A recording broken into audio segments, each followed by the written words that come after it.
What is good, basketball enthusiasts? Is your boy TB back with another video. I know it has been a while. I know. I'm sorry about that. But as y'all can see, we in a new spot. We in a new crib.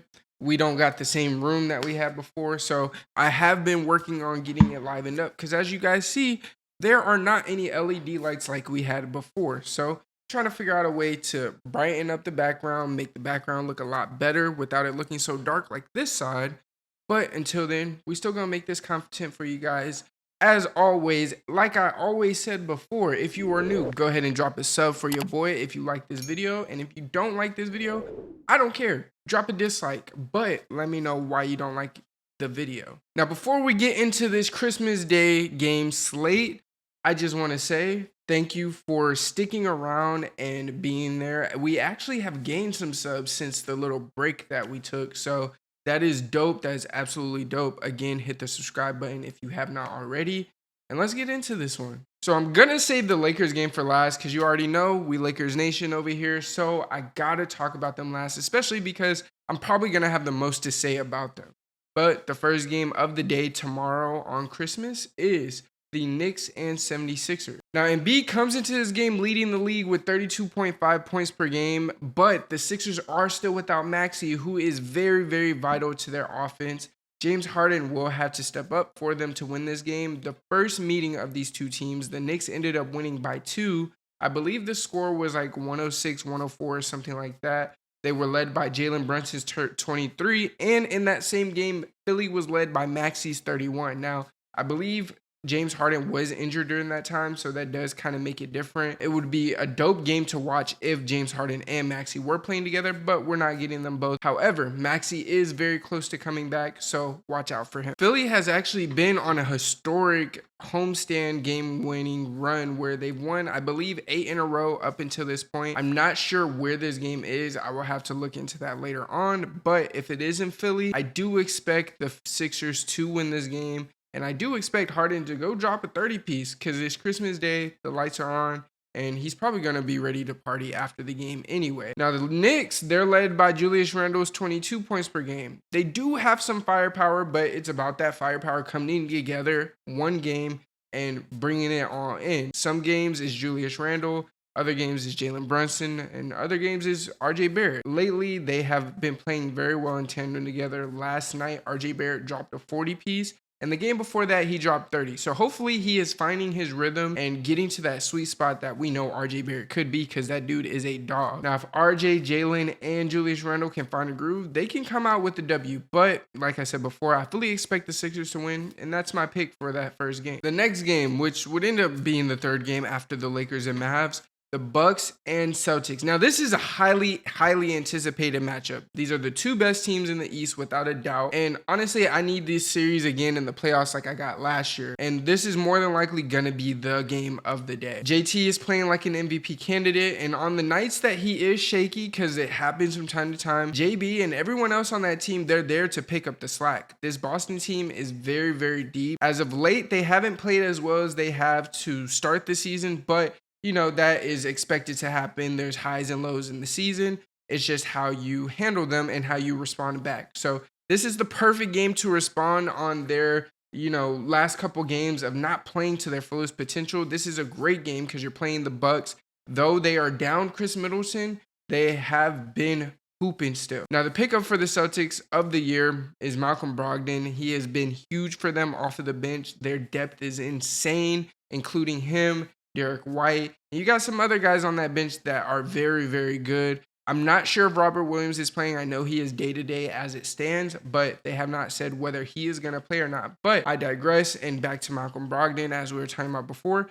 He is a potential sixth man of the year. Keep watching out for Malcolm Brogdon. Now, as I stated before, the Bucks are without Chris Middleton, and that hurts the Bucks a lot, especially when you're playing the team of a caliber like the Celtics. That is difficult to overcome, but I do expect Giannis to try to take over this game And he's going to need some help from other guys like Javon Carter, Grayson Allen, and other people like that. I expect Boston to come out on top with this one, and I think JT and JB will either drop 30 each, or they're both going to be fairly close to dropping 30. Now, the next game up, and I don't have too much to say about this game because Steph is not playing. Steph is hurt, so it's not going to be one of those games that's as anticipated as it was when it was first announced. Now, we all know Steph normally plays bad on Christmas Day, so it might be a blessing in disguise for the Warriors. It might be time for Jordan Poole to really put on a show with the bright lights on, but I don't really expect that to happen. When this game was announced, it was the most exciting game of Christmas Day. Everyone was waiting for this between the talking with Draymond and Ja and the way they went back and forth on Twitter. Ja requested this game for Christmas Day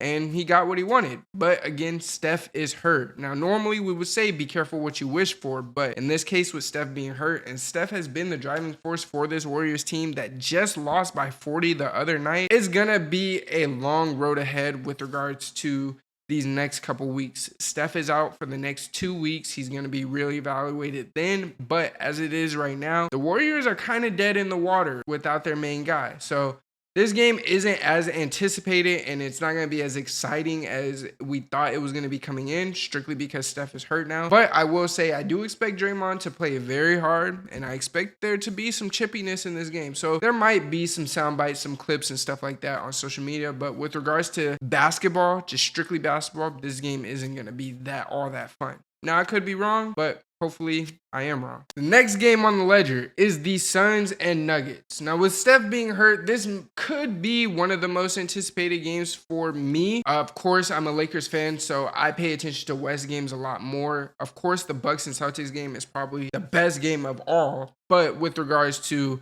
how it relates to the Lakers, this is going to be the most anticipated game for me. I love watching the Nuggets, and I love watching Devin Booker. Not the Suns, Devin Booker. I love watching the Suns lose, however, and it'll be an amazing game to watch for that reason. The Suns are led by D-Book's 28 points per game, and of course, Nikola Jokic leads the Nuggets with 25 points per game. Though the Nuggets are great to watch, Mike Malone is going to be the exact reason why they do nothing come postseason. Mike Malone is I don't want to say he's a fraud of a head coach, but he's not the kind of coach that could put you over the edge, and that's not going to happen. That's a talk or a discussion for another day, but I just wanted to get that out there in this video because it's been a while since I made a video. So I got all this different content and all this different, takes spewing out of me. It's just one of those things. Ignore me. But anyway, Denver is leading the highly competitive Western Conference as we speak with a 20-11 record. The Suns are 2 games behind with a 19-14 record. And I'm sure Denver wins this game. The Suns haven't really been the same, and that championship window is closing very, very rapidly. And I don't think that they will be able to reach the finals again if they don't reach it this year. I feel like after this year, if they don't reach the finals, that window is essentially closed. They're going to have to move Ayton. They already need to move Jay Crowder. And we're going to see what this Suns team looks like in the future. They have an aging Chris Paul, and they have a solid core in Book,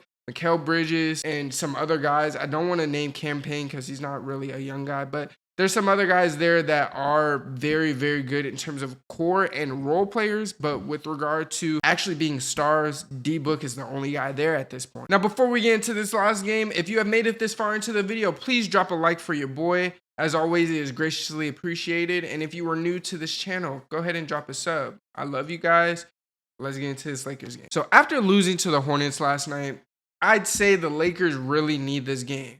If we lose, I won't really be too upset. However, I am looking for this team to fight, sort of the way they fought against the Hornets. I want to see that fight a lot earlier. I want to see LeBron taking over a lot earlier, but I still want to see that same fight.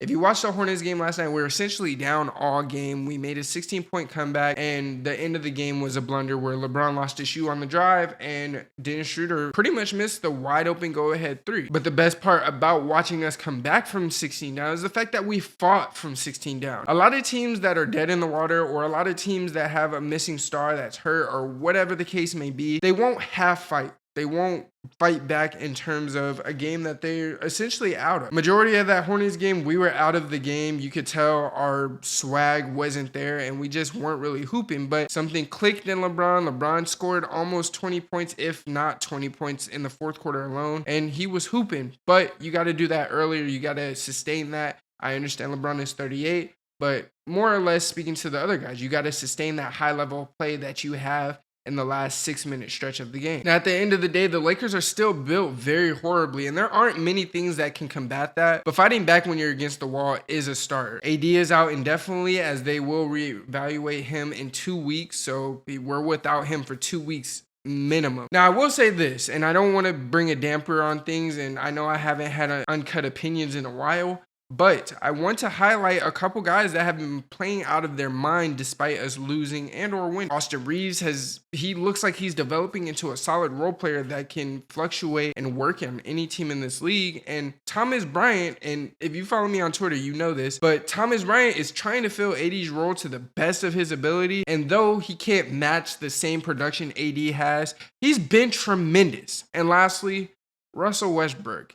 I got to give you your flowers. You are a legitimate 6-man contender, and you have been playing out of your mind this year. I understand that you have to come off the bench now, but the fact that you're coming off the bench, not only embrace the role, but you're excelling in the role is amazing. And I got to give my flowers to Russell Westbrook for that, because I have been one of the main Russell Westbrook naysayers out there. So I will say, good job, Russ. Now, we can only say how bad this team is so many times. So all I can and all I will say is that it is time to make a move. It's time to make a trade. It's time to do something. Pelinka needs to take his time to figure out what the best trade option is possible. However, it is still time. Now, for the result of this game, unbiased, I have to say I expect the Mavericks to win. I expect Luka to go crazy because we don't really have anyone to guard him. But I'm always Lakers Nation till I die. So the Lakers are winning by 20. And I'm calling it simple. That's all I got for you guys in this one. As always, you know what to do. If you are new, go ahead and hit that subscribe button, because I said it like 3 times in this video. And if you're not new, drop a like on this video. Now, I would normally say comment what you think about these Christmas Day games and predictions, which you can still do that. I have no problem with that. But comment to me some things that I should get to liven up the background. I'm thinking about an LED sign on the wall, like right there, hanging up that whiteboard on the wall right here, something like that. But that's all I got for you guys. As always, you already know who it is. It's your boy TB with the greatest hoop stories and debates on the tube. And until next time, I'm out. Peace.